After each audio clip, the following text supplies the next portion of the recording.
Welcome to Discover Indie Film. I'm Jeff Howard, and I have Nick Zweig with me on Zoom. Hey, Nick. Hi, Jeff.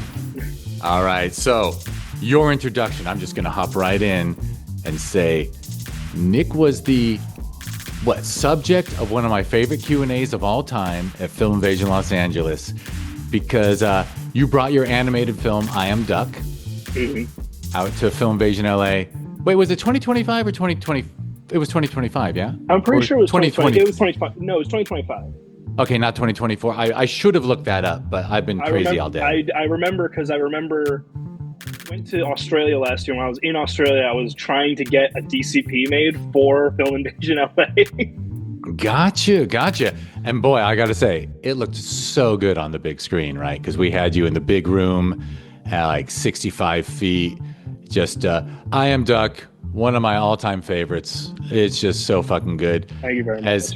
I will never, oh wait, so do you remember, so what made your Q&A so awesome is, I don't know, we hit it off in a way, and I don't know what I said, but I said something that was just amusing enough that you took the improv moment to sit on my lap for some reason. Well, I came down and I had been out like having a drink or two with some friends that day. So I was a little loose and I sat down, but I sat down next to you and left a chair in between. And you went, "You can sit next to me. It's no big deal." And I went, "Well, I didn't want to assume." I kind of didn't want to, I kind of made it like, "Well, that would be gay. I didn't want to do that." Like as like a joke. And then I was just like, "Wait, I could just sit on this guy's lap." And then I just sat on your lap. You did, and it was freaking hilarious. And by the way, I would have been perfectly happy to do the rest of the Q&A with you on my lap. Fair enough, because I would just see myself as whatever. I was just I've been an uncle to lots and lots of people. What can I say? So my lap was always like a good place to hold a Q&A or watch a movie. But anyway, it was super fun, and I do remember afterwards. You sent an email to Film Invasion LA and you said, "I might owe an apology to the person who moderated my Q&A." And so it's funny. There's like 2.5 staffers, include, myself and 1.5 other people who generally answer the emails. And I saw it and I think I just jumped on and hit reply and went, "Dude, that was so much fun." That was like such a great moment for me because needless to say, I love doing the Q&As at the festivals. In fact, I don't get to do them anymore. So I will miss them now. Thankfully, I have the podcast so that it makes up for the fact that the festival's grown too big for me to disappear into a festival for 6 hours during the day. But that was super fun. That was a great moment. And heck, you're an animator, which is a life of isolation, and yet you work that room like a performer who performs with frequency. I will say I was playing. I had a very willing audience, I'd say, considering like a big portion of that audience was people who I already knew from like college and stuff like that, and like they kind of were. All of them were very. I don't want to say surprised because I feel like they kind of expected me to do that, but they weren't expecting that. But they all kind of like knew me, so they were like, "All right, Nick's doing the thing again." Right. So, because you told me before we started recording that you did spend some time in LA. So you've got LA friends, and you've got you've got university friends, you've got college friends who ended up in LA. So for you, I lived in LA very briefly, because after college I moved out to the West Coast generally, but not in LA. So I was like always in and out of LA, staying on friends' couches. And then I left to go to like what I thought was going to be a quick like contract gig in New York. Ended up staying there for like a year, and then I just never came back really until then. All good. Well, then that also explains your very good mood, and it was a great Q&A, and it's a great I didn't warn you that we can curse, but I will be the first to curse and say it's a great fucking film. I Am Duck fantastic. is just I mean, the animation is absolutely fantastic, but then the story, so anyway, let me first say people should check the show notes and watch I Am Duck. It is unspoiler. I don't have to worry about spoilers because I don't think I could spoil it. Yeah, I don't think it's something that has that like twists, you know. No, well, it's nothing but twists. Therefore, it's nothing but absolutely original, surprising moments, I think. I I I will accept that as a Excellent. Right. You're not used to, right. You get used to the compliments, sir, because they're going to keep coming from me. But so people should check the show notes and check out I Am Duck because they can watch it. We'll have a link to it. And now I'm going to list off the awards you won, which are because at Filmvasion LA we have the Grand Jury Awards and we also have Filmmakers Awards. First, I'm going to name your Filmmakers Awards because those are chosen by your peers. That's a jury of alumni who've had their films at either Filmvasion Los Angeles or Sherman Oaks Film Festival. They give you the Filmmakers Award for Outstanding Short Film Animation and the Filmmakers Award for Outstanding Originality Animation. So they just thought it was fucking outstanding. And then the cool thing is the grand jury award, and those tend to be less focused on shorts and more on individuals and stuff. I Am Duck won the award for best lead performer for Marianna Hersko. Did I get her last hmm name okay? Yeah,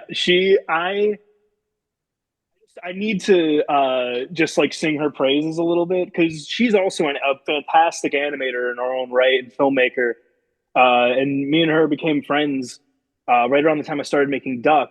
And like, I remember I was like, oh, I need to think of because the production company I was working on, who like kind of like funded and produced Duck a little bit. Um, Shout out Cartoona, thank you for letting me do that. But they wanted to like bring in like comedians or like voice actors to voice characters, and I kind of didn't. I wanted it to be a bit more somebody I knew, and like she just had like that's kind of just her voice, and like I can't imagine anybody else playing that character. She just fits it so well, and I thinking back, and I was like, who did I even think to who else could have acted as this character? You know? No, it is an amazing vocal voice performance. It's amazing. And it's honestly, Mariana should consider being a voice actor because that's such a, it's so, it's kind of like quirky and genderless and interest like Duck's voice is so freaking locked in my head. Even I haven't seen it for a while and I still can It's just locked in my head too, but that's because I listened to it for like 2 years. absolutely. All right, well before we get into the 2 year process of making this kick-ass animated short, I want to know what led you into the filmmaking and animating world, and of course, if someone couldn't guess, you well, you gave yourself on the credits I've got, you gave yourself director credit. Do you also get writer Yeah, credit? yeah. I kind of just like broadly You're director you're writer. you're I actually animated humble. most of You're it. humble enough that you didn't bother I'm telling because those that's what goes into Film Freeway. Actually, that's where we get our data for our website. yeah, yeah. So I'm just going to point out that, and this is I'm wasting the time in your podcast to make fun of other humans, which is when someone submits a film to one of our festivals, and I start the screener, and I see somebody's name 7+ times before the film starts. Director, producer, cameraman. Like it's like, Yeah, bro, like literally like everything. Like, it's always funny. Sometimes someone will give themselves executive producer and producer. And I'm like, well, I think you made this film to see your name. I'm not even sure you had a good idea. I have yet to be proven wrong. None of those have ever actually been good. So the fact that you choose to give yourself less credit does not surprise me.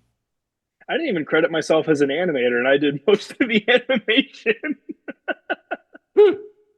It's like Fair I think I enough. credited myself as I'm director, and then I'm like one of the characters. Yeah, you did a voice. You did a voice. Yeah. Yeah, I did.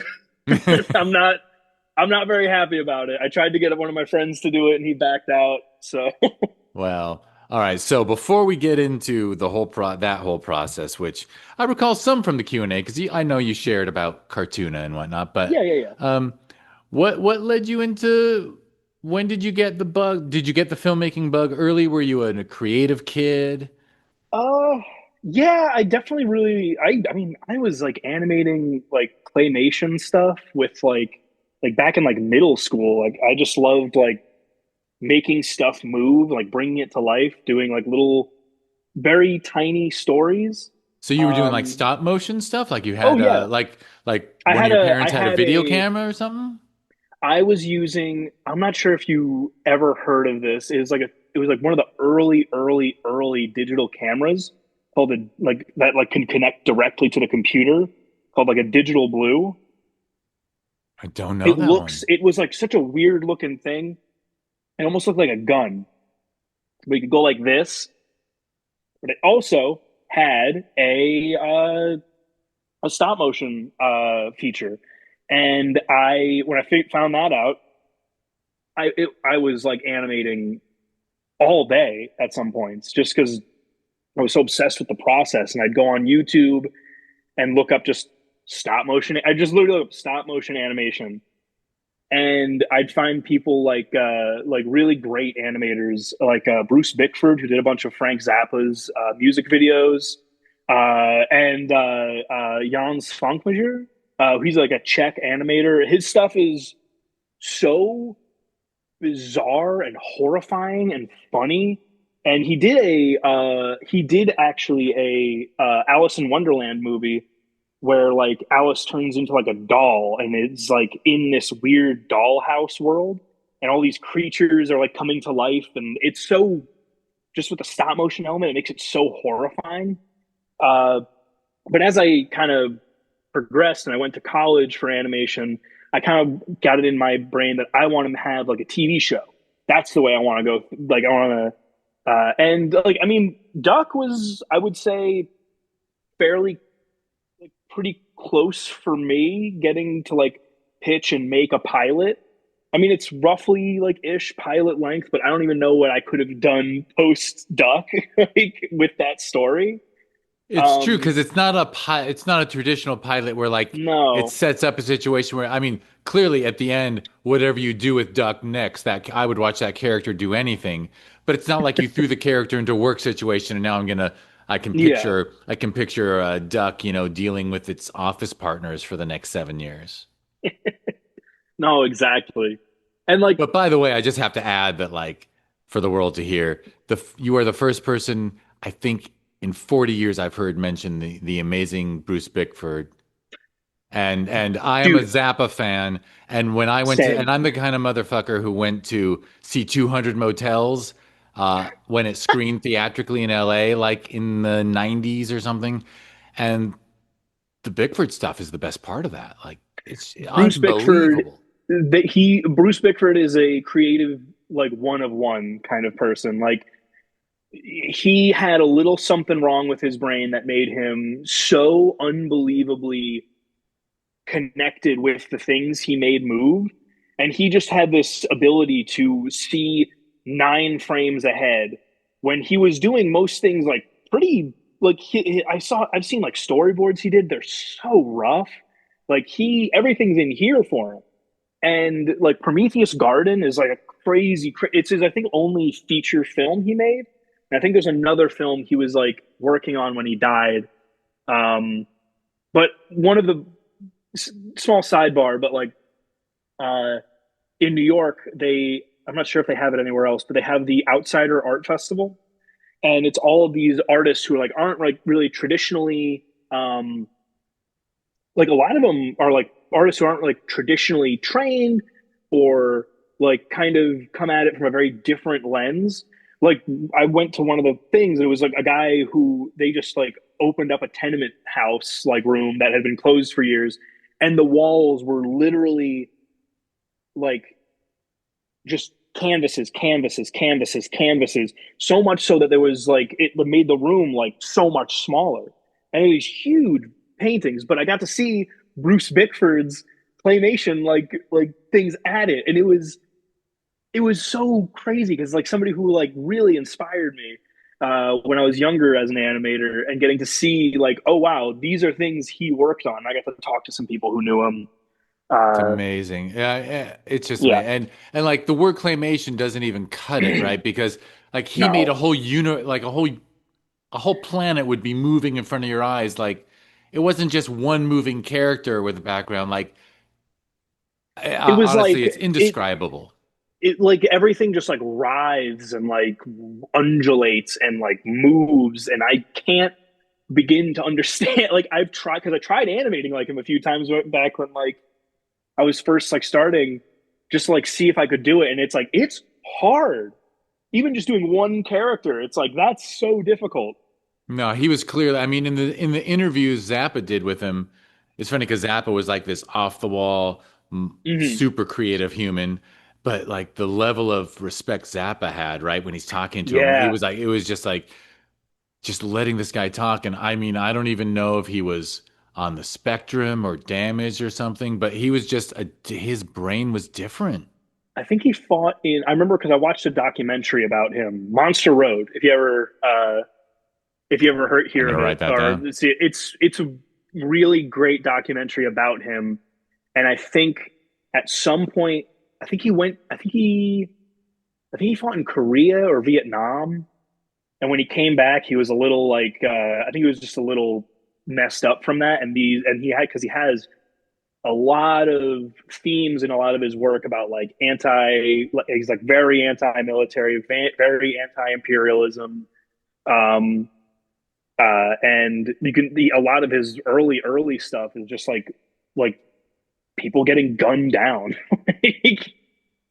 Yeah, so It's he was there. So it was PTSD too, right? Got it. most Got it. likely, Yeah. yeah. But yeah, I think I know the part you're talking about where he's But like talking with Zappa. Like there's a sequence where he's animating and Zappa's just like hitting a button to like take another frame, and he'd just be like, go, go, just like yeah. taking this tray out.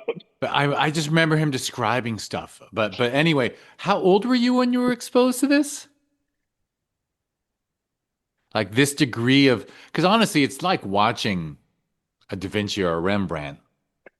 It's yeah. I think it was like maybe 12, Yeah, 12, so 13. literally right when you are waking up, right when you are Mm-hmm. a tween and or pubescent kid where your brain just Oh explodes and yeah, all of it to the world. So you got really into art and animation.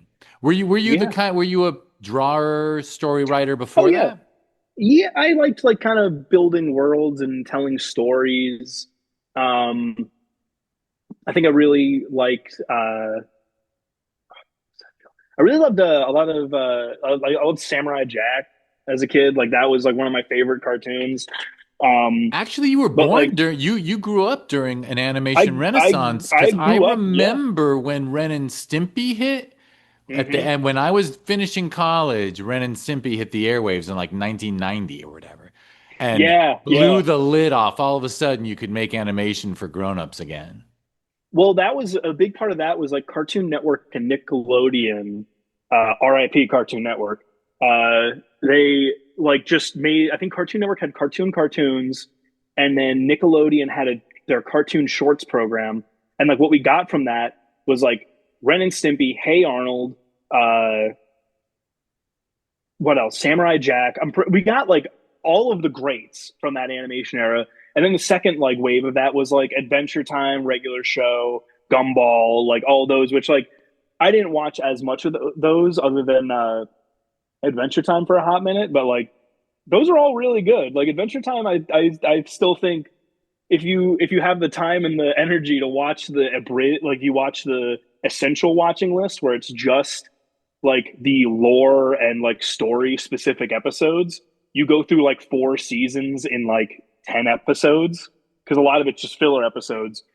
But like if Well, you're like, oh, this is a very dark show. oh yeah, I'm gonna be honest too. Like when my niece made me sit down and watch Powerpuff Girls with her, I was impressed. That's That's another actually one. that's quality stuff. Like, and it's so easy to look at something like Powerpuff Girls and just think of it as kid stuff.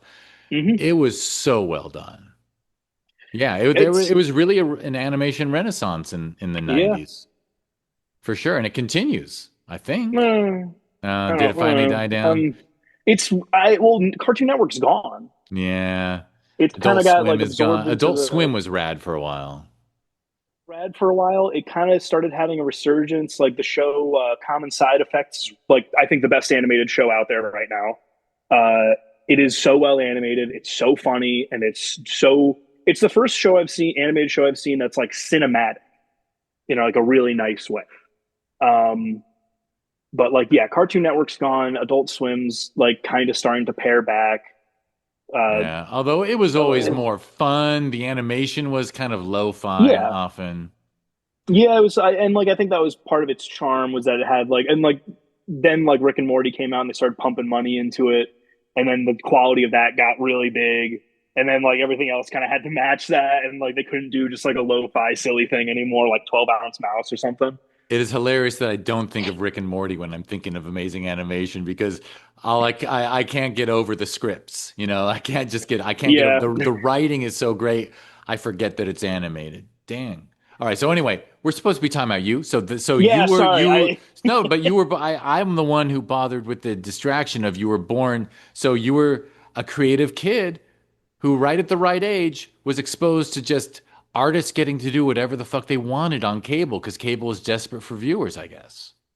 yeah, and I think also like just my dad having a very I'll credit my dad a lot with like because it would just be like a Sunday, and he'd be like, "We're gonna watch this movie," and it would be like Blade Runner, or like let's watch. Like I love Blade Runner. The amount of times my dad's been like, "There's a new cut of Blade Runner." Like that's like it's like the extended cut, the theatrical cut, the director's theatrical extended director's cut. It's like how many cuts of this movie are there? No, there's so many, and I actually have an opinion on the best one, but I'll save it for another time. Sure, sure, But sure. uh, You but can it was tell me not. off But it was mic. not Ridley's. I'll tell you one thing. It wasn't Ridley's. But anyway, it was a faux one that they released when I was in college. But anyway, But so yeah, I so so as you were a creative kid before that, and then you just locked into animation because you had that camera that could do it. Yeah, it was a lot of that, and I really like just being able to kind of lock in on one thing and kind of that's the one thing, and in the long run, it's kind of been great because I've since Duck, I've made 3 films. I'm on my fourth now. Yeah, I mean 3 films Wow. since Duck. I put out roughly a film a year since Duck. So wait, Uh, go back though. So you sorry. when you're animating as a kid and Oh, sorry. as a teen, and then obviously through high school and stuff. So there was no doubt that you would go to college for animation. There was a good amount of time where I thought I was going to go for like biology because and specifically I went my I went to RIT, Rochester Institute of Technology, because they had a pretty good animation program, and they also had like a robust like science and technology school there. Uh, so my the whole thing was you have to go to a school that has both because if you go to one and you don't like it, you can switch. And I ended up going there and I ended up really liking it. And it definitely I still sometimes have some moments where I'm like, because like artistically I make short films. My day job I'm working on like motion graphics and a lot of either more like corporate work or like I actually got a full-time job now uh, at a studio, which I will not name because I don't want to. That's your right. Uh, but But yeah, congratulations, by the way. That's pretty good. That's fantastic news. these days, yeah, it's like I had nine. I had I think a nine or 8 or 9 interviews this past year that went to second or third round interviews and just nothing. And then finally this place, and they are it's a great place I'm working at right now. And like, they really are like kind of fostering my like skill set. They're like teaching me 3D animation and like color correction for video editing and stuff like that. But that's primarily what I'm doing is like video editing and After Effects work. But like, sometimes I think back to like, what if I'd gone into biology? What would I be doing then? Would I be in like a jungle looking for lizards or something? Oh, so you weren't thinking of biology as like pre-med. You were thinking No, I was thinking research. biology as in like zoology, as in like I'm going to be in like the Amazon looking for a snake. Nice.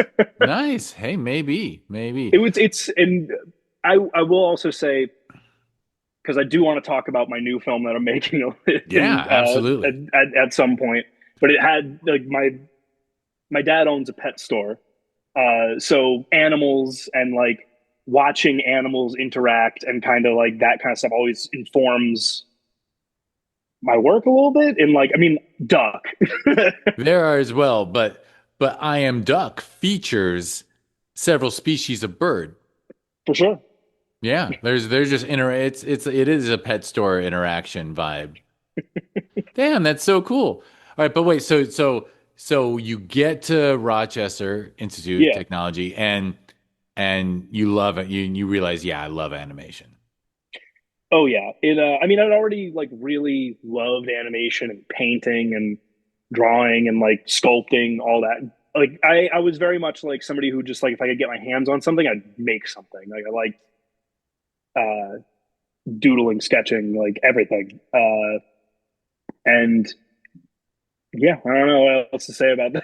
Yeah. Sorry. Yeah, so making so animating some shorts while in college. Yeah, I made three shorts when I was in college, and none of which are on my website. I think. Uh, We gotta crawl Actually, before no, we one of walk, them I is. guess, or Yeah, walk before we run. yeah, and like it definitely went from like I was trying to do like Adult Swim kind of stuff.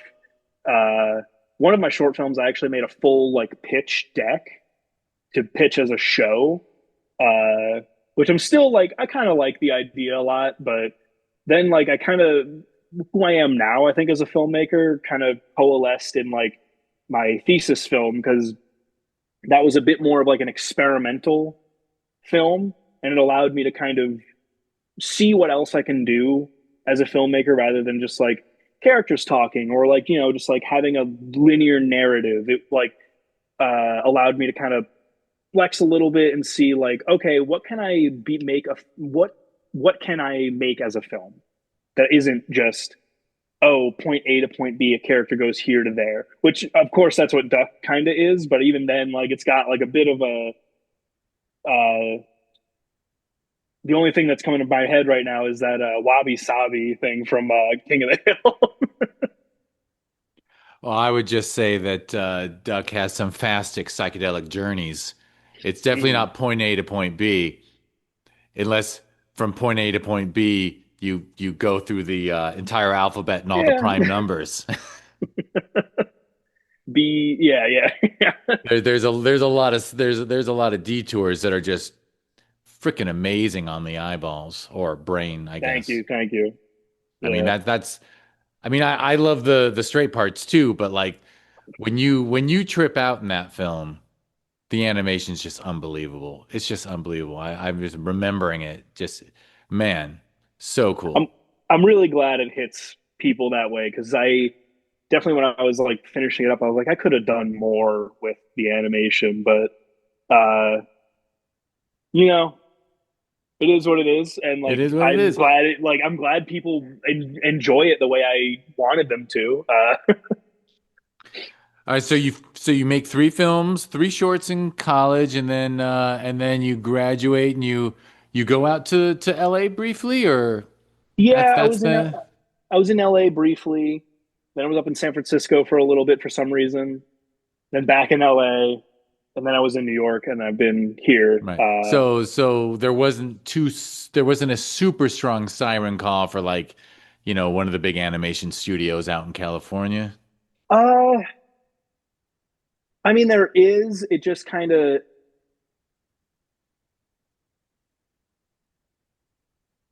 enjoyed freelancing. Like, of course, I have a full time job now, but like, I really enjoyed kind of the freelancing life where I could kind of have a very flexible schedule and allowed me to move around a lot. Like, I lived in Atlanta for a majority of like COVID, just because I had a friend down there and he was like, I have an extra room, come down.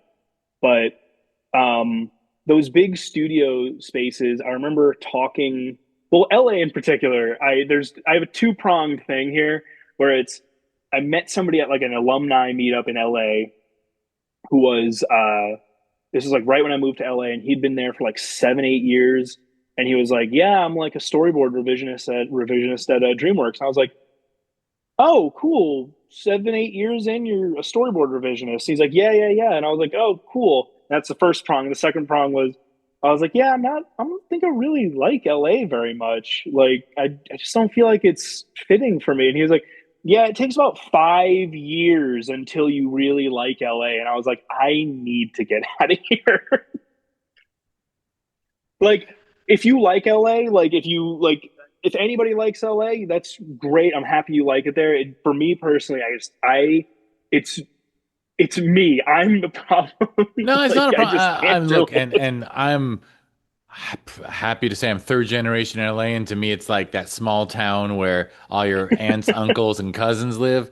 But I mean, you also, it was, if someone couldn't figure it out, you were born and raised in New York, yeah? So I was born and raised in New Jersey, New and then Jersey, New so Jersey. worse. So you're an East, but you're an East Coast person, and Yeah, so fair enough, you know. And then you went to Rochester for college, and not everyone has to love LA, you know. yeah. I and like a lot of my friends love LA, and like I they kept getting me to like, you come on, you gotta like come out to LA, come visit. And I'm like, I just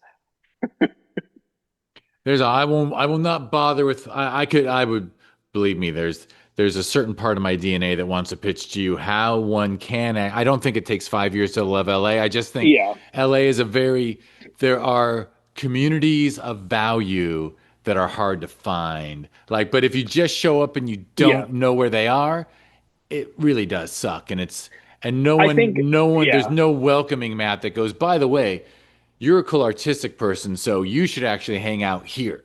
Like, yeah. that's all a It's mystery. and like I don't fault LA for that. Like LA has some of the like still like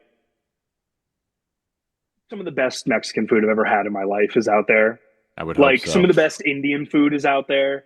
Like like I have like there's a place like down the block from me that does like burritos and stuff like that, and I'm like, it's good, not as good as like Cactus Taqueria down on but like so like oh, hiking, it's gonna be right there.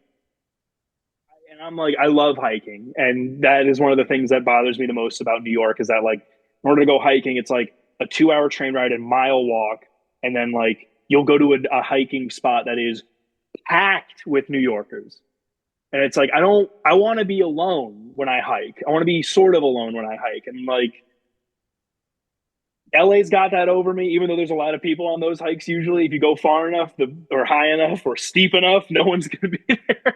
Yeah, no, there's so many trails all over. I mean, it Yeah. really is a series of valleys separated by hills, and Yeah. most of them are actually pretty low level too to get up. So you don't have to be in amazing shape to like, you know, hell, there's probably 20 different ways to get to the stupid Hollywood sign if you want, which is honestly, I hate to say it, but it's pretty rad. It's pretty rad to hike up to that sign. It's a freaking icon. I can't remember if I did that or not. I mean, I've spent like close to 40 of my 57 years in LA, and I've only done it once. But when you get up close to it, you're like, well, fuck me. That kind of seems like important. But anyway, here we are talking about but so LA wasn't for you, which is cool. And then you were also really enjoying freelance, which you could probably do from Yeah. anywhere. Yeah, it was I could do it from anywhere, and like I did really I my contract for a company in New York when it was up, I was just like I felt like that 5 years that guy was talking about like was like a month in New York. Like I felt very much more like, oh, this is a lot more my speed. Uh and that worked out a lot more for me. And I kind of kept trying to work in TV for a while, and it just I don't think I have it in me because the people who animate for TV are so fast and are so specific with how they animate. And I just like it. I couldn't quite wrap my brain around it in the right way. So I mostly just worked more in like ads, and I pivoted a lot more towards like motion graphics, and in my spare time, I was like grinding away on short films because like it feels good to make a short film.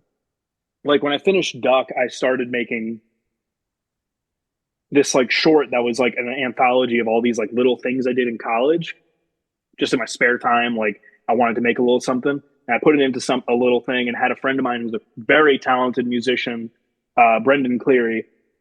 He did all like a bunch of little like musical like things for each one of them, and it's like it's my grandest and best work, but it's something that I'm like I'm happy with how that turned out, and like it's mine, and that's kind of where I'm steering a lot more towards short films nowadays.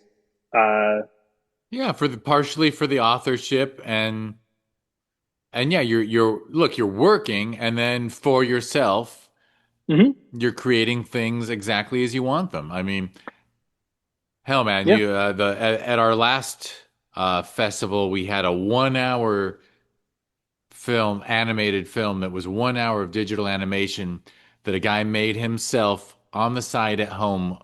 Took him 7 years. what was it called? I know the answer to that. Oh my God, Damn, dude. put you on the spot, Jeff. Come I on, man. know. Well, the bummer is he's already done. I freaking know. I freaking know. But it's why is it escaping me? Why is it escaping me? Ah, I hate myself.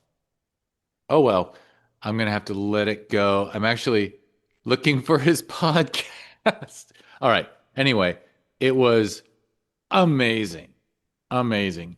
In fact, I might have given him the same compliment I gave you, which is I've only done LSD once, and it was in 1990 after I took my last college final, and I knew I wouldn't need my brain again. But a film like I Am Duck and a film like oh God, I do have to look it up. But a film like this 1 hour thing of digital animation that just totally trips out by the end. It's it was made by. Funny thing is Benjamin Deutsch is the director. And the name of the film. Oh well, but I would take LSD again just to watch your films. Oh, thank you. Does that is that a good compliment? Yeah, yeah, yeah. That's a good compliment. I'll take that. Because I It's think I Am not Duck the would first be time I've worth heard it. that. Yeah, I mean, or mushrooms, like in I Am Duck. That's true. I guess that would totally make more sense Mhm. to do that for it was called The Storm. Of course, The Storm. So I I should like. send you a link. I'll ask Benjamin Yeah, if please I do. can. I should send you guys links to each other's films. Please do. I'd love to make some more animator filmmaker animation friends. Right? Right? Um, So you said that Duck was a 2 year thing for your working from home? yeah, I was working from home. The contract I'd actually come out to New York for was for Cartoona. And at the end of my contract, I was like, "Hey, I like," because I knew they were like funding some shorts, and I was like, "Hey, I would love to like pitch a short." And I pitched that, like I had a whole pitch. The film I made in college, I had a whole pitch deck for. I pitched them that. That was like very like character designs, turnarounds, episode springboards, kind of all that good junk. Pitched them that. I pitched them another thing, and then I pitched them, and then I was like, I was making this stream of consciousness comic about a duck that was just doing things. It was just 4 panels. It was mostly like a challenge to myself, just like as a storytelling thing, to just kind of make a just a one long what's it called, like a Shaggy Dog story. Have you heard of that? Yeah, No, where I just don't like know, but you ever I heard of Shaggy Dog? It's just a story that just goes and it ends. Have like it's just like the story is the story. It's not like um it's not God, three act I'm structure, butchering so to this. speak. But point is, I pitched them that and they picked the thing that I had the least like grasp on as a story. And at the time I was working on Duck, uh when I first like started working on it, I was living back at home in New Jersey. I'd gotten dumped. I had 3 job opportunities fall through, and I was just like, well, I feel terrible. I'm gonna put some of that in this. And there's actually a sequence in there that like I think a year I think and then like a couple months later I moved to back to New York, like into New York, and like started working on it and like got a bunch more jobs and like things were going good. Then COVID happened. Well, yada yada, everything happens there. I was in a windowless apartment in Bushwick for a couple months. But we don't have to talk about that. The there was initially 16 minutes long because there was a 4 minute chunk that was just like why so like on a rewatch it was so whiny and just like I remember sitting there and watching it with my editor and just being like we need to cut all of this sucks. Film is better for it, but the director's cut of Duck may one day see the light of day. Well, you were expressing yourself, you know? Yeah, and I'm glad I did. It just is. I was actually talking to a friend of mine about that today because I mentioned that I was going to do this. She was at the screening, um, but I was like, "Yeah, remember that guy whose lap I sat in? Yeah, I'm going to do a podcast with him."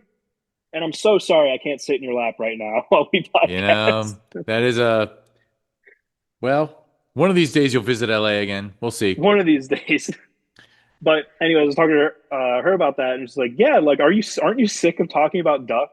Because I finished Duck in like 2022, and it can't, and they put it out on YouTube, and it kind of they. I don't fault Cartoona for this. I did for a while, and now I realize like they had bigger fish to fry than my silly little short film to like try to get into festivals.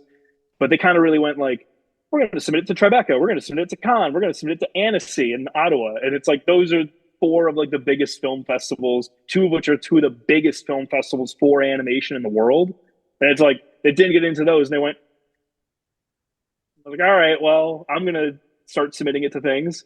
And easily, by the way, Film Invasion LA was my favorite film festival to go to. It was the fan like the you guys really know how to roll out the red carpet for your filmmakers, and like thank you so much for having me.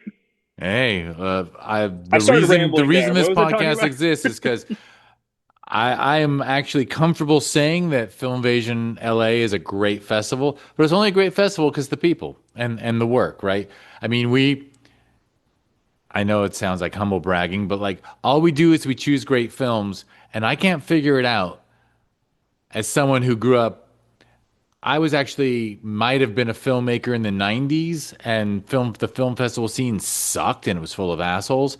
And I don't know what, and my theory is because back then everyone thought like an indie film might make you rich because Clerks had hit and Brothers McMullen had hit, and earlier, we'd had, She's Gotta Have It had hit. So people kind of thought you could make an indie film for $20,000 and then be set for life. So it was just full of those kind of people. Hmm. Whereas the kind of people that make really high quality film, like really great stuff, they're all good people for some reason. Like we've had 2 festivals a year for 10 years now, and year 11 is coming. And like, I swear to you, like 3 assholes out of 20 festivals. Like the asshole ratio is so tiny, I might as well just say we never have assholes. Like everyone is Yeah, really cool and it's a margin of error at that point. yeah, it's like you can write it off. It's like so we just hold an event with where cool people meet each other and and then I admit because we only let in the good films, I think that's what makes it a pleasant like cuz your block was like 4 fantastic shorts, right? Oh, And that it was right? And it totally changes the vibe if you're doing your Q&A. And by the way, most festivals don't give shorts a Q&A, right? They just like let you answer like they do the firing squad at the front of the theater with 9 people yeah, at yeah, once. which I really But appreciate. Thank you. but if you have your film play with like 8 other films and like 3 are good and 3 are bad and 2 you wish you'd never seen, like it's just a different vibe, you know? Whereas when you watch 4 great shorts and then there's 4 great Q&As with 4 cool people, like Hmm. that's what makes it good is the people, you know? There was a film festival I went. I could. no, I can't. You don't want That's to name like it? I was about to name a film festival that like was I invited like to it was I brought some of my friends out. It was on the East Coast. My family came out, and it was the worst block I've ever been a part of. It was long experimental films that had no point. They had nothing new to say. They were just like fun visuals, but like fun visuals are only fun for a short amount of time. If they're 17 minutes long of fun visuals, I'm going to get really bored if they start being not fun for less than a second. Like it was, I think, three actual film, one of which I think screened at Film Invasion. It was like How to Become an Oyster or something like that. Becoming an Oyster. That is a Yeah, very cool film. it was really good, and I don't fault them for beating me for best animated at that festival. And it was a sizable film festival too. I was very surprised that they You let know, it's those other funny films that in. we're supposed to be talking about your work and not my Yeah, yeah. work, Sorry. but I will admit that I think that an eclectic block is so much more rewarding. So if there's one, Yeah. trippy, what you start with a cute comedy, and then you have a trippy, and then you have a fun animation, and then you have a little horror vibe, and then you finish with like the tearjerker drama. Like, because if you just watch four tearjerkers in a row, that sucks. And if you watch Oh, four comedies in a row, you're gonna stop laughing halfway through the second one because you actually don't want, So anyway, no, you not to keep singing your praises, but you did a really good job like curating, like especially I can only speak to my block. I didn't have enough time while I was in LA between seeing anybody who I haven't seen in like 6 years that to like see more of the films though I really really wanted to. But like my block was like it was such a like they were so different, but they had this common theme that like worked really really well. That made it like very nice to go from one film to the other to the other. So like kudos to you. well, I gotta admit, it looks harder than it is because it's really the common theme is called quality, For and sure. so it's really just the fact that like people are like, how do you know those go together? Well, I'm like, because they're good, It just and everyone on our jury, like our thing is the whole jury, we just care about quality, and like people are like, what about genre? And I'm like, look, we get 800 plus films. And if the 60 best are all horror, I guess we're going to be a horror festival that year. But it's never worked out that way. But it's like, as long as everything's good, like after you watch something good, it's great to watch another thing that's good. And even if there's no connective tissue, just the quality alone of the experience makes like you start connecting it. But anyway, Mm, that's my pitch. Although I should never say that publicly. I should act like, yeah, this is impossible. No one else could do this. yeah. But the truth is, you just Uh, have to. yeah. If you go quality first, your job's a lot easier to make a good Oh, fest. for sure. Yeah. Like some festivals, like I've been to some really good ones, I've been to some really bad ones. You want my favorite film festival? I do want to shout out to. Yeah, Not go including for you. it. Yours is my favorite, No, but there's other great ones along. They're not in the LA area. I think it's like a traveling festival kind of. Uh, the Cannabis Culture Film Festival. Oh, Uh, really? that one, Interesting. I think they're in Oneonta, New York, and Philly and Pittsburgh, and then they started one 2 years ago in New York around Christmas time, the Cannabis Film Festival. Like it's so scrappy in how they do it, but then they sometimes screen the same films every year if they're like good. Like I think they asked to screen Duck like at like other film fest at their other like events and stuff. But like they're so friendly. Everybody there is just looking for like to see a fun film, and like I can't.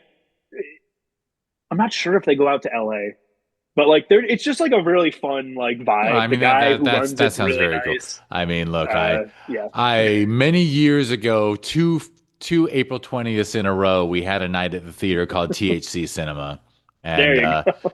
so you can imagine cannabis culture. I could be a fan of as well. They're fun. They're a really great crew that run that. Well, But excellent. I'm yeah, glad. Look, I'm glad that Duck had once yeah, Cartuna hit the big shots, you know. then and who knows, maybe someday I'll be able to call our festivals big shot festivals, but I understand like we're not Oscar qualifying and shit yet.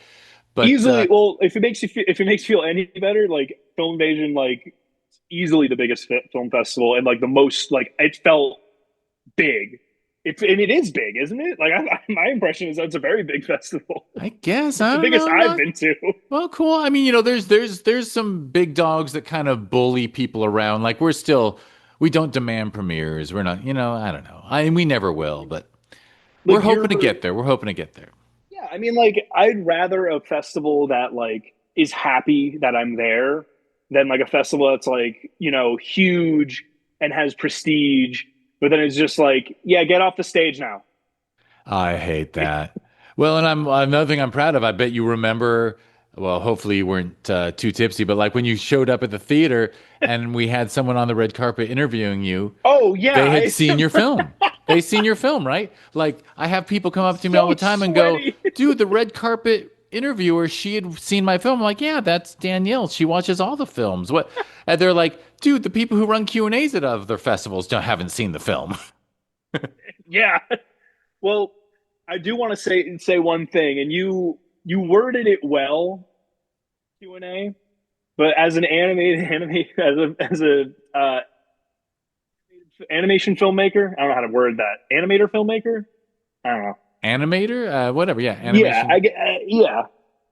But like the question of like I've gotten in a lot of festival Q&As is like, so animation, what's that all about? And it's like there's a good wording to it, and you did hit that wording well, where you were like, so tell us a bit about the process of how you like approach this and blah blah blah. I can't remember the exact wording, but like I've had like Q&As where they're like, so this was animated. I mean, odds are I was Yeah, just trying to set dude. you up to, because Lord knows well, people who care know that animation Yeah. is a fucking grind and you have to let. So I was basically like every animator I try to set up, Mhm. give you that question so you can tell us just how fucking long you worked on it. Yeah, 2 years. 2 years. And that's, Uh, sometimes people put 2 years into something live action, but it's rare. it's 2 years on top of working jobs, and then like also like 12. It's a 12 and a half minutes of animation. That's a lot of animation. Like my current film I'm working on is like I was aiming for 2 minutes, and as the edit has been going, or as I keep animating these shots, I'm realizing, oh God, this is going to be more like 4 minutes. And Doug, you said it's 12 minutes and you took four out of it when you were just like I complaining about know. life. Yeah.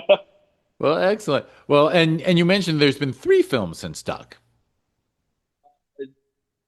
Broth and creative process. Gobbets was, as I mentioned, just like a little anthology of like little silly things. Uh, Broth is a thing that I'm looking to expand more on the world of it, but I haven't had the time, even though I have a very comprehensive like world building deck for it. I just like this current film I've been working on is kind of like consumed my creative life. And then creative process, which was a film about being very frustrated in making art, um, which actually made its premiere down in Australia when I was down there last year, which was very cool. Very cool. Not at a film festival, just at a screening event. But like that was really cool to go down there and be like, "Hey, look at my film." Never sucks to be in Australia. I love it. I loved. I was in Sydney for like 2 weeks because a friend of mine was moving down there, and I remember just like waking up at 4 to get on my flight to get to the airport, and I was just like, I don't want to leave here at all. All right, so I'm gonna hit stop because you just said you like Sydney a lot more than LA. No, so anyway, yeah, but fair enough. But And so the film, so you're just on a good course now. Yeah, You're creating. Actually, you are very productive as a filmmaker, thank you. as an animated a filmmaker of animation. See, You're it's right. kind It is of weird. It is. yeah. And this film, by the way, I just need to talk about it just a little bit. Is that I actually got into an artist residency in France for 3 weeks. My job was not very happy about that when they hired me because months before I'd gotten into it. But it's at Chateau de Orquevaux or something. I can't pronounce it correctly. But I am going to be like working on the film for like 3 weeks while I'm there. Um, and I actually a couple months ago, excuse me, a couple months ago, I here. Sorry. No worries. I'll talk while you have some water. And I'll tell everybody, by the way, every once in a while, Zoom has been letting us down. There's been some dropouts, hopefully. But, people understand you every once in a while. Like, I think one of your film titles of the three you've done since Duck didn't make it through, but I wasn't going to interrupt you and say, wait, repeat those titles. Yeah. You're gonna put my. Hopefully, you'll put my on, and they'll be able to find my For sure, films for on there. sure. The Uh, show notes are yours, sir. Anything you want in those show notes. Perfect. You want a link to your high school senior picture? We'll do it. I hope not. Uh, but while I've been working on this, before I've been going to this residency, I've been working. Granted, I haven't made one in a while, but a short, like vlog where I talk about like the process of making this film. Uh, and I'm actually leaving Thursday for France, so Wow, good. This is good fantastic. timing for Yeah, no wonder this. you schedule this now. You're like, if I don't talk to this guy now, like it's just gonna No, it be was like another it's six either I do it months. now or I do it in France, and like I don't really want to do it in France No, you're when gonna like have an the it's a amazing 6 hour. time. Is it in Yeah, Paris or is it outside, sort of it is outside? in. It's like outside of Paris, but I'm going to be in Paris for like 2 days, 2 or 3 days Uh, beforehand. But yeah, the film is going to be called Lizards. It's about lizards, but I have a really interesting process that I'm going about working on it, where I animate everything digitally, then I print out the frames and I paint them. Because and it's just more fun that for me. I'm at the point where I'm making films where I'm like, it has to be fun, and digital inking and cleanup is very boring for me. So painting's fun. yeah, no, and I recall Duck had a was there something unique about the Duck process, like the diff between digital and hand? No. No, I just used a program that had a very like crunchy brush texture I could use. Yeah, because it looks Yeah, very crunchy is the right word. Yeah. yeah, it has a very good texture to it, which I was very intentional. I remember when I was first working on it, Marianna Hersko, who's Duck, tried to get me to make the whole thing using charcoal on paper, and I was like, absolutely not. I'll finish this when I'm that's like a 10-year process, isn't it? My I'd God. be maybe halfway through animation now. Yeah, seriously. By hand. All right, so excellent. So I think we're up to the current day now. And by the way, Yeah. congratulations. But is it a conservatory in France you can refer to it as? Or It's a a program or a artist residency. artist It's residency? That's right. So it's congratulations on yeah. that. Is that like the kind of thing like you submitted? I submitted and like a kind of like what I wanted to do there. It, if I'm really honest with myself, it's a bit more of like an artist retreat, less than like a residency where they're like because like I have to pay to go there, but like while I'm there, it's like a lot of they're gonna have like people come to talk about like art, making art, being an artist. They're gonna have like figure drawing classes, pay for food, rent, or food, housing, blah blah. And it's in like the middle of like the countryside, so I'll have like nothing to do but be around other artists and work on a short film, which I'm very excited about because I haven't really been around like very like art focused kind of and a very art focused environment in a while. Wow, it got really dark over there. Oh my God, it's so dark. Uh, we're on Zoom and I started this with the sun up and now the sun went down and then my computer decided to go from bright mode, light mode to dark mode. So now you don't even have me lit up by this. Now I'm You pretty see your scary like your because it's just my glasses and glasses, like but yeah. that's reflecting you. Can you see yourself? Anyway, well, it's okay. When in between podcasts, I'll turn the lights on in here. This is ridiculous what poor Nick has to look at. I feel It's like I should have said something because I was like noticing it was getting dark, but I didn't want to be like, hey man, it's like a little. it's also at this point, okay, fine. I'm gonna have to describe to people what Nick sees on Zoom, which is basically a guy in the dark with a slightly white t-shirt and then but glasses reflecting Nick's face in the glasses off the screen. So it's like anyway, I look like some sort of gigantic I cockroach. grabbed a screenshot. I'll send it to you. Excellent. All right. Well, I think we're good and we're up to date. And Yeah, I mean congrats on all that's the work. I mean, look, there's nothing I love hearing more than the fact that you've made 3 films since Duck. Because Lord knows if you said, "Oh, Duck took me so long, I've been taking a break since then," I'd be like, "Oh, that's a bummer." But no, but you finished Duck in yeah. 2022, and you've been doing one a year since. Yeah, and my goal is, I think, after this film to really take a break and like kind of just let myself live for a little bit. And maybe like the next thing I work on, I'm kind of running out of ideas for short films, but I keep having ideas for more grander, like even feature length kind of things. Oh, So I'm nice, considering nice. kind of digging into that, but that's a whole can of worms that I don't think I have the time or energy for, but we'll see. You never know. Who knows? The next one, I don't know. I'm gonna hope. But the cool thing is, you've managed to navigate a professional life where you have food and shelter while working Yeah, in the field you like, and you're able to make these super creative, excellent films on the side. Um, and I say that with confidence because you also showed me one of I think the one you showed me, did that come creative after process. Yeah, Duck?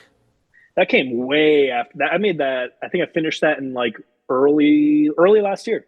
Yeah, early last year, and it's funny. I for some reason like I think you'd miss a deadline or something, and you said, "Well, this is one of my other films." I'm like, "Dude, if you'd sent this to us, we this would have gotten programmed." Damn it! All right, well, here I will do the wrap up for this. Mhm. First, thank you, Nick. Thank you for taking the time. Of course, Jeff. Thank you for having me. What I didn't say in your introduction was that for the first time in like 9 years of doing this podcast, I changed our start time today for this podcast about 17 times because I was amusingly stuck at a tennis tournament. And when I had to leave, a game went to like 20 deuces, and you're not allowed to stand up from your seat until it's between games. I know, I was sitting there, I literally whispered to my wife, "This is not working out for me." And then she got as stressed out as I was about the fact that, like, oh my God, I'm going to be late again. But anyway, that was an unnecessary part of your conclusion, your outro, which is, I'll just say, everything related to Nick Zweig, all your stuff will be clickable links in the show notes. And also clickable links in the show notes are that if you want to learn more about the Discover Indie Film podcast and all the fun things that grow from it, just go to discoverindiefilm.com. On social media, it's always at DIFwins. I personally quit social media a year plus ago. So, Congrats. I know it's been good, but my wonderful podcast producer, Karina Wolf, does read it. So if you write to us, if you go to at DIFwins, DIF for Discover Indie Film wins, there, you can learn more. And if you go to discoverindiefilm.org, that is the nonprofit that runs Film Invasion Los Angeles that Nick was so kind to say good things about, and Sherman Oaks Film Festival. They're really same team, same philosophy, same everything, just different names at different times a year. And those two, I call them sister festivals. They actually got, their cousin was born in Lima, Peru this year. In January of 2026, we held Film Invasion Lima. It went great. Made me so happy because we got the kind of email for Lima that we get for Film Invasion LA and Sherman Oaks, which is a couple people wrote and said, that was the best experience I've had at a festival. And I was like, wonderful. That's so cool. I'm so happy with the Lima team down there. And Thank you, Pilar and Chevy. You guys kick ass. So there we go. I think that's it for the outroduction. I've never used that word before. Thank you. Thanks, Nick. Thanks, Jeff. And thank you, everyone, for listening. And the podcast after this one in the Discovery Indie Film podcast feed will be another one with Nick, but we call it the 4 Questions episode. And that'll be really fun. We'll just be talking about some of Nick's favorite films and maybe some he doesn't love so much. All right. Thank you, everyone.